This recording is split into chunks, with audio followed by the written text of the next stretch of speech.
শেষ হবার গুঞ্জনের মাঝে নতুন চমক মিটি ছড়াতে বেশ কদিন ধরে একটা বিষয় টেলিপাড়ার অন্দরমহলে শোনা যাচ্ছিল যে মিঠিছড়া ধারাবাহিক থেকে আরাত্রিকা বিদায় নিচ্ছে আর নতুন নায়িকা আসছে।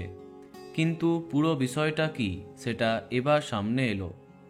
বর্তমানে ধারাবাহিকের গল্প জমে উঠেছে রাইয়ের শরীর খারাপকে কেন্দ্র করে। মৃত্যুর মুখে রাই, যে কোনো সময় কিছু একটা হয়ে যেতে পারে। এরই মধ্যে জানা যাচ্ছে গল্পে নতুন পরিবর্তন আসছে। রাই চরিত্রটা বেশ অনেক দিন গল্পে কমই দেখানো হবে। তার পরিবর্তে গল্পের নতুন বাঁকে নতুন নায়িকার আগমন হবে। সংবাদ মাধ্যমে জানা যাচ্ছে এই নতুন চরিত্রের জন্য অনেক নায়িকাদের কাছে অফার গেছে, তবে এখনও কনফার্ম হননি কেউ। কিন্তু আরাত্রিকার এইভাবে লম্বা বিরতির কারণ কি? কদিন আগেই তোমাদের জানিয়েছি আরাত্রিকা মাইতিকে সৃজিত মুখার্জির লহ গৌরাঙ্গের নামরে এই ছবিতে দেখা যাবে। দর্শনা বণিকের পরিবর্তে আরাত্রিকা মাইতিকে নেওয়া হয়েছে।